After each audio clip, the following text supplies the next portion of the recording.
All right, we're going to go ahead and get started with our webinar this afternoon on Judgify and working with you as an advisor to understand how to submit a prejudged event to Missouri FBLA, how to edit those events, how to make sure that they're all there, links are functioning and things. So this is just a brief overview of how our prejudged submission system operates. Now, this exact PowerPoint that we're working off of is also available on our website. So anywhere that you find the prejudged submission link for any conference, so for districts or for state, this guide is also included right below that link. So this is always accessible. And then this webinar as well, we'll start recording here in just a moment. And that will be sent out via email tomorrow. So you can always go back and you can watch that as well.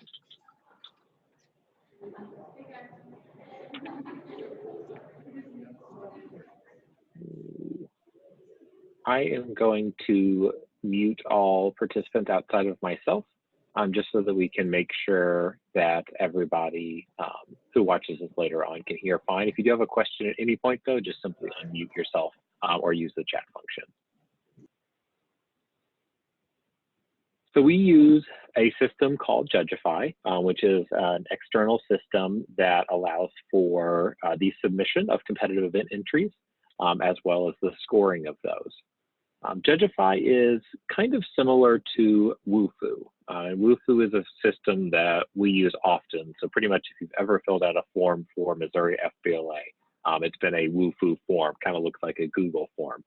So Judgify operates pretty similar, except that it allows you to create an account.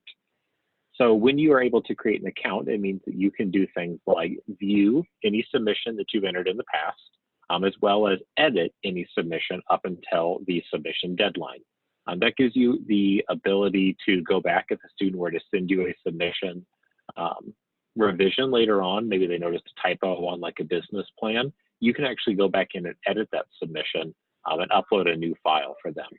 It also gives you a little bit of peace of mind because you can go back and make sure that all of your entries are there. You can view them, test the links, and everything. It also allows us to do digital scoring on the back end. So we have electronic rating sheets that are built into the system that are identical to those that we used to do on paper. So we get a lot more comfort in knowing that that digital scoring system is very accurate and human error is minimized through that digital scoring system. So overall, Judgify has been an extremely helpful system that's been what we have used for our prejudged submissions since districts in 2017.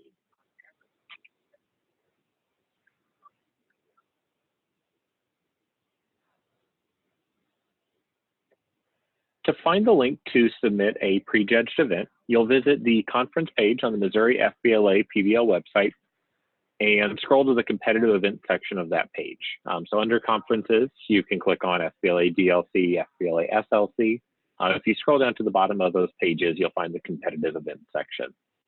There you'll find a button that says submit a prejudged event, as well as a list of the events that are prejudged for that conference and their respective upload that would be required. You'll also see right below there is that submission instructions, which is this identical PowerPoint that we're working off of right now. So once you've selected submit a prejudged event, it will take you to Judgify, and it will be a Judgify URL that is distinctive to that conference. So it's important that you not necessarily bookmark Judgify like this, but you always go off of our website to the respective link. Here you'll see basic information about the competitive event, including the deadline, and then you'll also see a button to submit an entry. If you hit submit an entry, it will ask you to log in to submit your entry.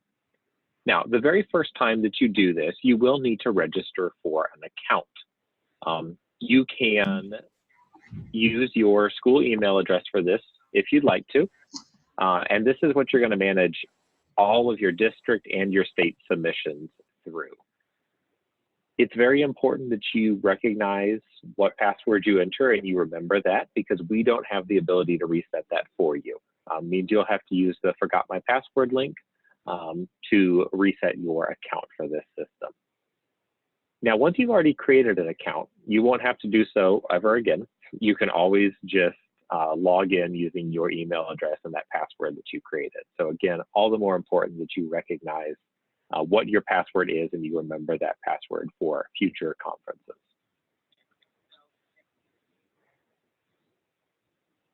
The first step in Judgify is filling out a basic profile on your chapter. This is all of the information that is going to be tied to your entries for district and for state. So this is the really kind of basic information about you as the advisor. So name, email, your chapter name, your chapter number, the district that you are in. That's all the information that you will need to enter.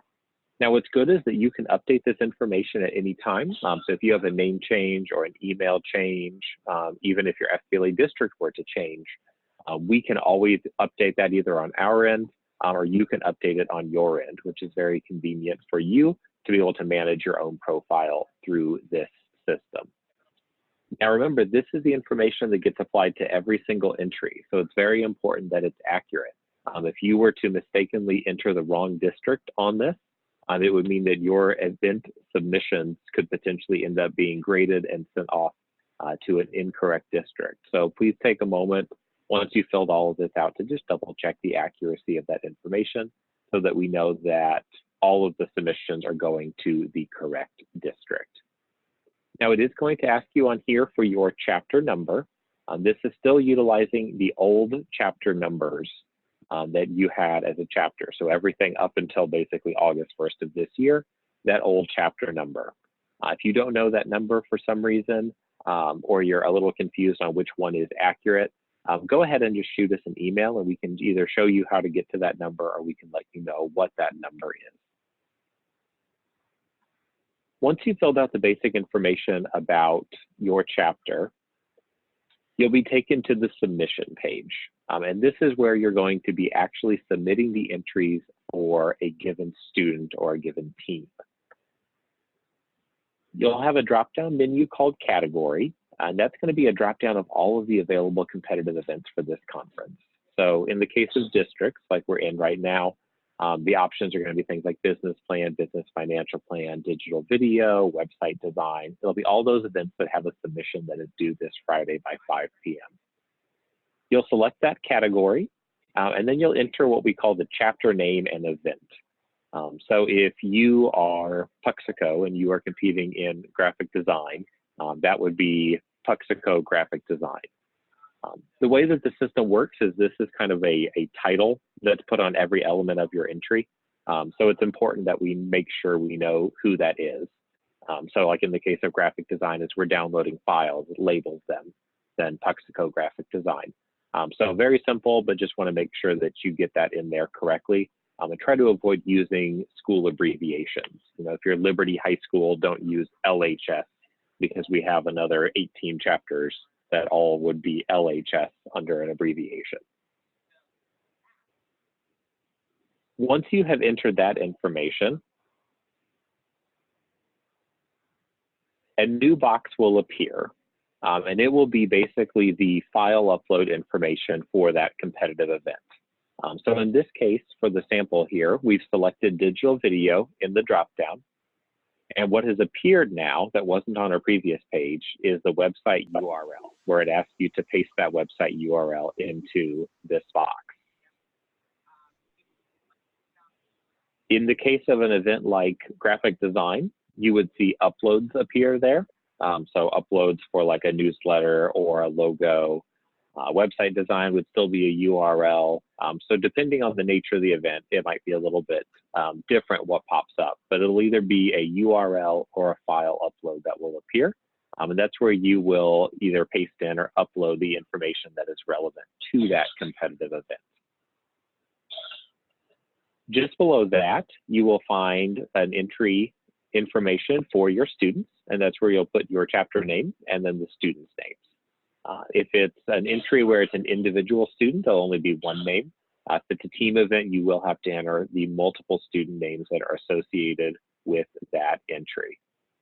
So what I do want to make clear, and I'm going to jump back one slide here, is that you won't see any information about uploading an event on this page until you've chosen an event in the category option. So you'll notice here, nothing is selected in category, so we don't see an upload field.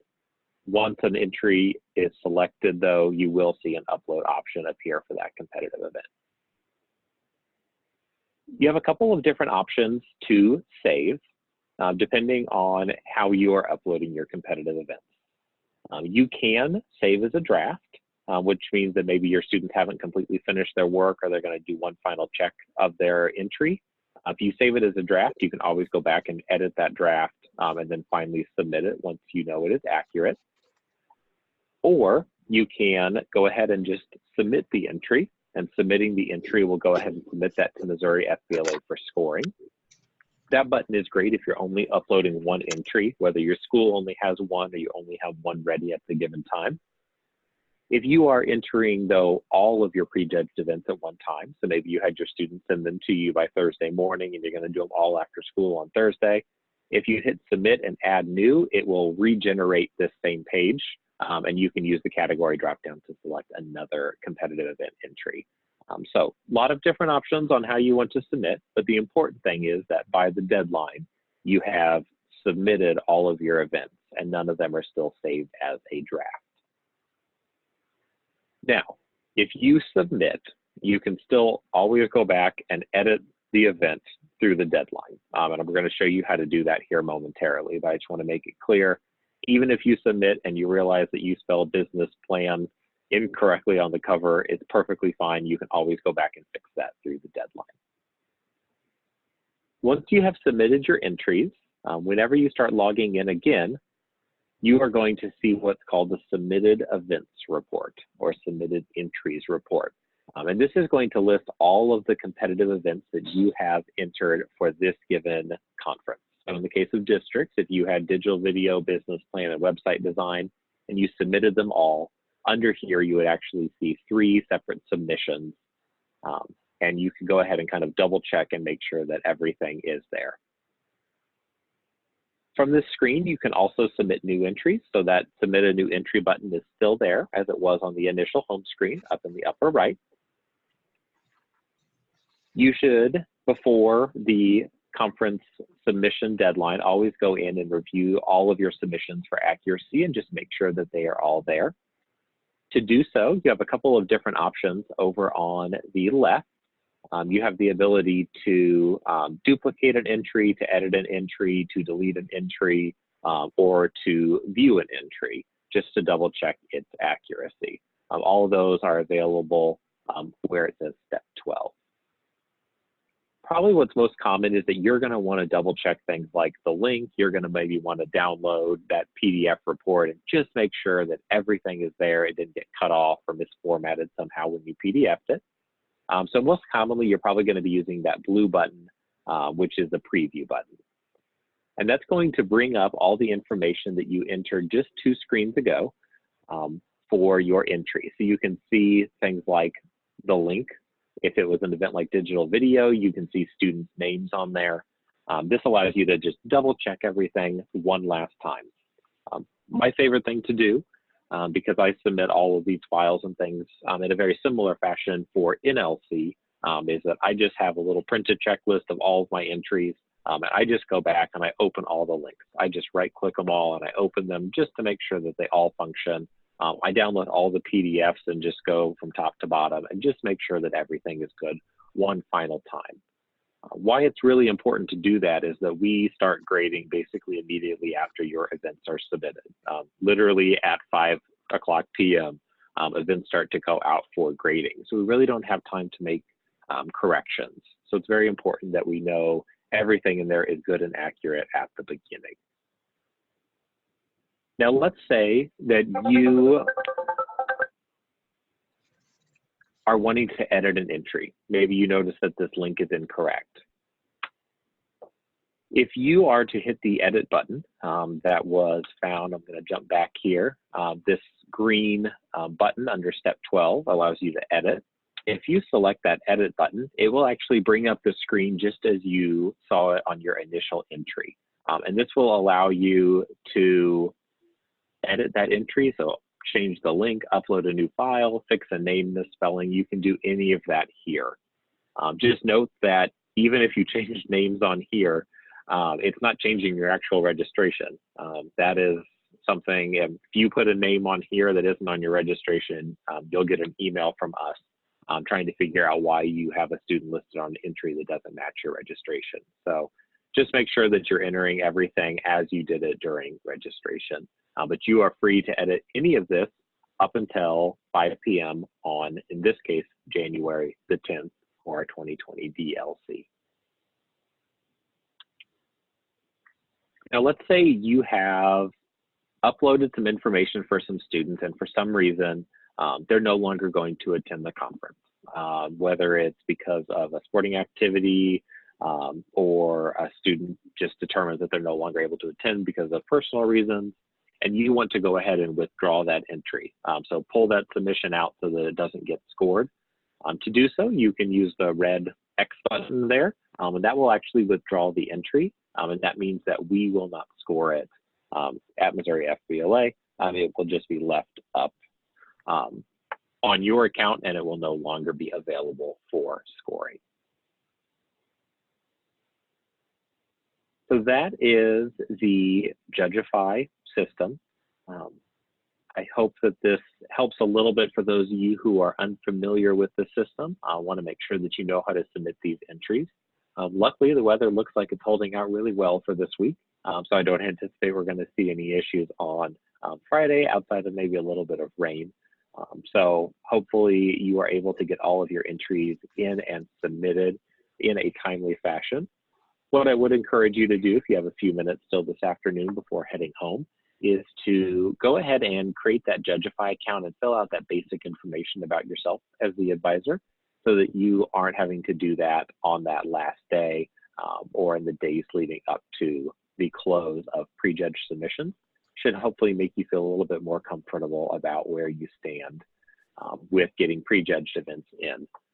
What I would also encourage you to do is go ahead and start filling out those student submissions if you already have them done. If students have already finished a business plan, go ahead and get it uploaded.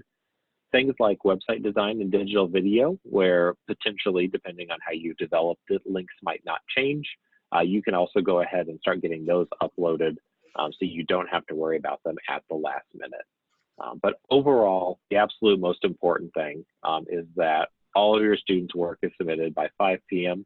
on Friday, January 10th, and you know and you are comfortable that all the links and all of the files open. What I will say is if we do experience issues with a file that maybe downloads as corrupted for some reason, or a link that seems to be giving us kind of a weird message, we do try and reach out to you as the advisor as quick as we can. So I encourage you to be monitoring your email even over the weekend after January 10th. In case we do experience any issues with your links or files, we will go ahead and email you and hopefully be able to get that corrected.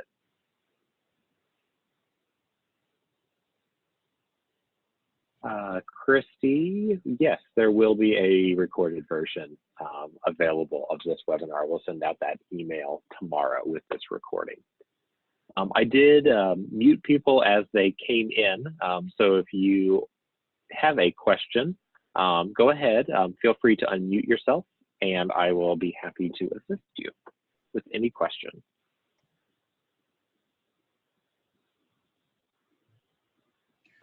Can you hear me? Yes. Where do we get the link to go to it? Like the Judgify link, where is that at? So I'm going to jump back in the slideshow. Because I think my sound wasn't working and I had to log out at the beginning, so I didn't see how you got to it. Yep, so everything's under conferences on our website. So for districts, if you go to conferences, FBLA DLC, and you scroll down about 3/4 of the way to competitions, there'll be a link that says submit a prejudged event, and that'll take you direct to the Judgify page that you need to be on. And when it comes to state, you'll do the same thing, but just under SLC on our website.